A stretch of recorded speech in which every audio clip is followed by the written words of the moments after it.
एक समय की बात है। एक सुंदर लड़की जिसका नाम अमायरा था, वो एक विशाल महल में अपने माता पिता और अपने नौकरों के साथ रहती थी।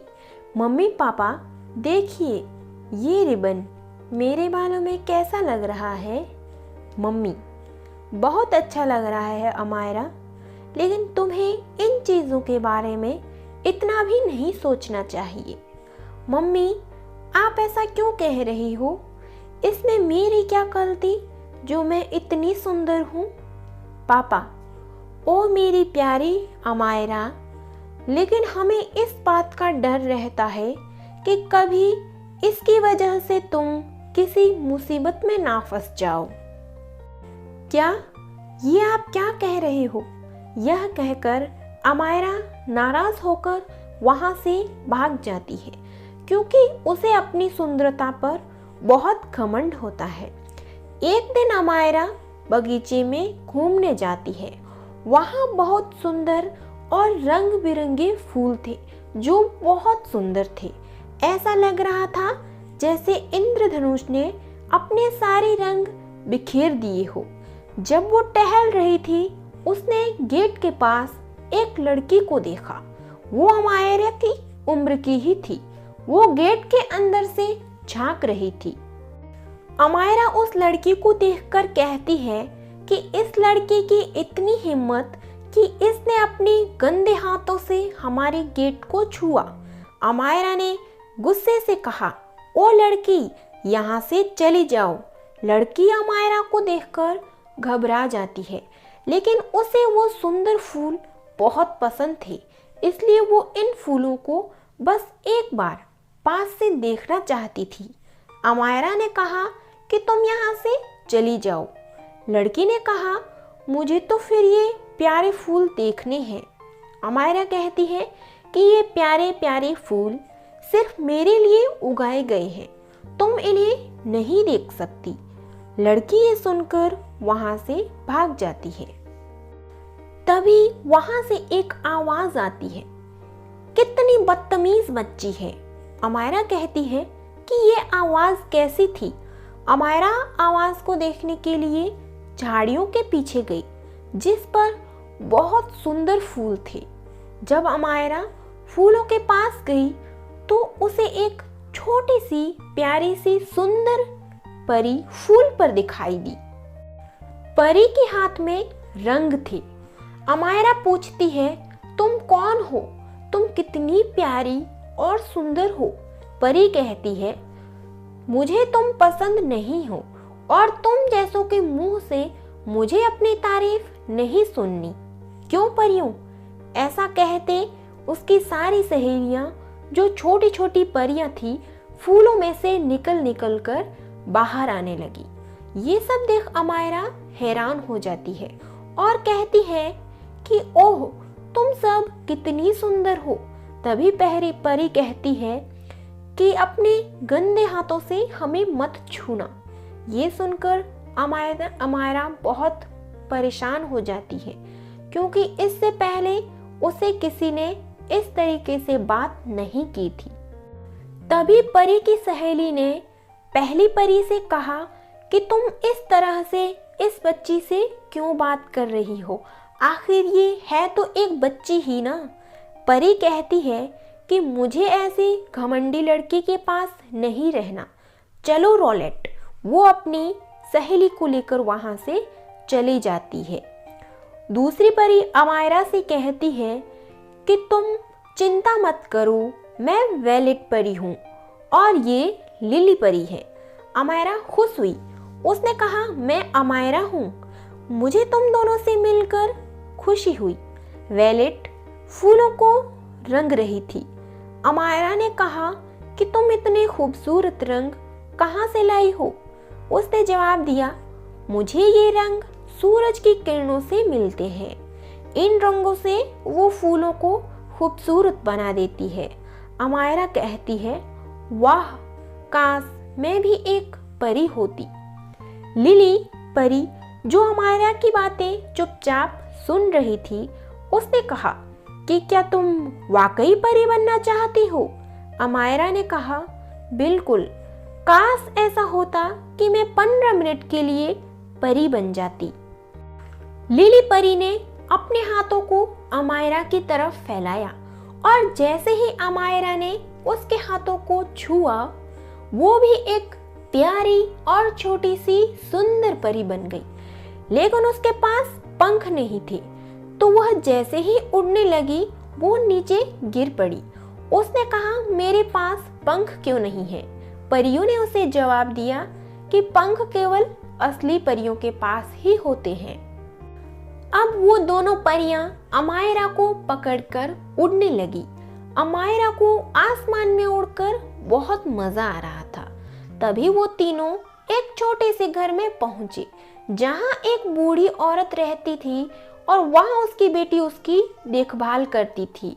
अमायरा ने कहा, हम इतने सुंदर सुंदर बगीचों को छोड़कर यहाँ क्यों आए हैं? परी ने कहा, क्योंकि हमें ये जगह बहुत खूबसूरत लगी। दोनों परियां पास रखे गमले के फूलों में रंग भरने लगी। अमायरा हैरान होकर घर के अंदर चली गई। तभी बूढ़ी औरत ने अपनी बेटी से कहा, बेटी, मैं ये फीका खाना खाकर थक गई हूँ, मुझे कुछ अच्छा खाना दो। मुझे पता है हमारे पास पैसे नहीं हैं, पर ये बीमारी मुझसे और बर्दाश्त नहीं होती। तभी उसकी बेटी कहती है, फिक्र मत करिए माँ, मैं आज मिसेस पैरेट को एक ड्रेस बेचने वाली हूँ। अमायरा कहती है कि मिसेस पैरेट, ये तो मेरी मम्मी की बात कर रही है, लेकिन ये मेरी मम्मी को कैसे जानती है? तभी उसे वो ड्रेस दिखाई देती है जो उसको चाहिए थी। ये सब देख अमायरा को बहुत बुरा लगा। जैसे ही परियों ने फूलों को रंग दिया, वो तीनों वहां से चली गई। दोनों परियां और अमायरा अब दूसरे घर की तरफ जाती है। वो कड़ी धूप में उड़कर दूसरे घर में पहुंचती है, जो कि बहुत पुराना और गंदा दिख रहा था।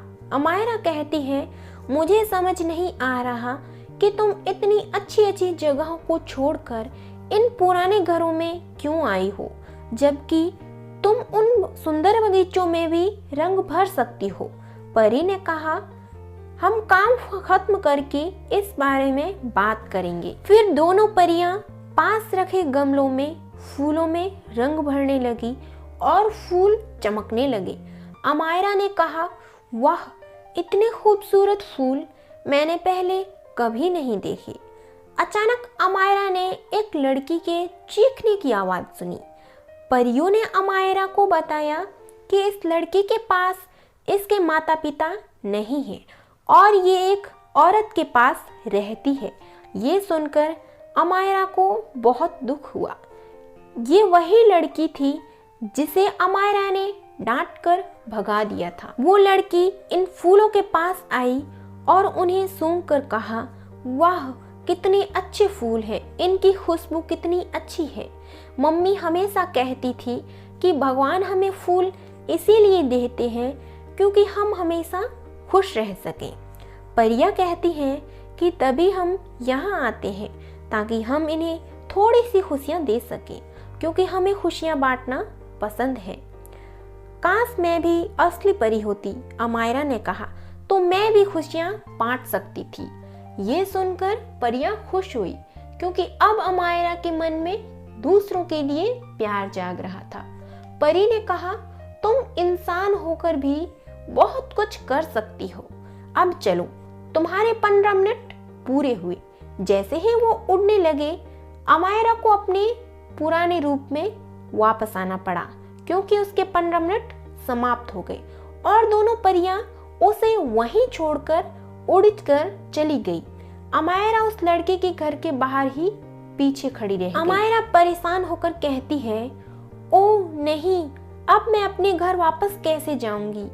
वो लड़की अपने घर के बाहर आकर अमायरा को देखकर हैरान हो जाती है।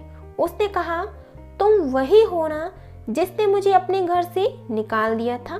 तुम अपने सुंदर बगीचे को छोड़कर यहाँ क्या कर रही हो? अमायरा ने कहा, मैं रास्ता भूल गई हूँ, अब मैं अपने घर वापस कैसे जाऊँ? क्या तुम मेरी मदद करोगी? लड़की बहुत दयालु थी, वो उसकी मदद करने के लिए तैयार हो गई। दोनों लड़कियां रास्ता लेकर अमायरा के घर की तरफ चल दी। लड़की उसे बताती है कि उसकी आंटी उसे बहुत परेशान करती है, वो एक अच्छी औरत नहीं है।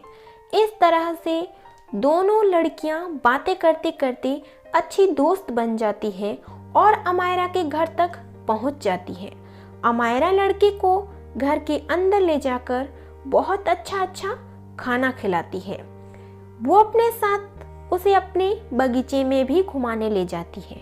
अमायरा ने उसे कहा, तुम जितने फूल चाहो उतने फूल इस बगीचे से ले जा सकती हो। अमायरा ने लड़की को गेट तक छोड़ा और उससे माफ़ी भी मांगी। लड़की वहाँ से चली जाती है। उसके तुरंत बाद अमायरा अपने पापा के पास जाकर लड़की के बारे में पूरी बात बताती है कि उसकी आंटी उसे बहुत परेशान करती है। अमायरा के पापा अमायरा को कहते हैं कि तो तुम मुझसे क्या चाहती हो अमायरा? क्या वो हमारे घर में रह सकती है पापा? अमायरा ने ऐसा कहा। अमायरा के पापा ने जवाब दिया, बिल्कुल रह सकती है अमायरा, मुझे तुम पर बहुत गर्व है। अमायरा ये सुनकर बहुत खुश हुई। फिर वो अपनी मम्मी के पास गई। वो उस कपड़े सिलने वाली औरत से बात कर रही थी। मम्मी, मुझे ये ड्रेस बहुत पसंद आई, हमें ये ड्रेस ले लेनी चाहिए और इनके पैसे इन्हें दे देने चाहिए। ये सुनकर अमायरा की मम्मी बहुत खुश हुई। उन्होंने अपनी बेटी की खुशी के लिए औरत को ज़्यादा पैसे दिए। अमायरा के पिता ने उससे वादा किया था, इसलिए वो उस लड़की को अपने साथ अपने घर लेने के लिए उस लड़की के घर चले गए और वो दोनों एक दूसरे की बहुत अच्छी दोस्त बन गई। अमायरा अब समझ गई थी कि चेहरे की सुंदरता मायने नहीं रखती है, जबकि मन की सुंदरता अधिक मायने रखती है। परियों ने उसे एक अच्छा सबक सिखाया था। इस तरह की और अच्छी अच्छी कहानियों के लिए इस चैनल को सब्सक्राइब ज़रूर कर लें।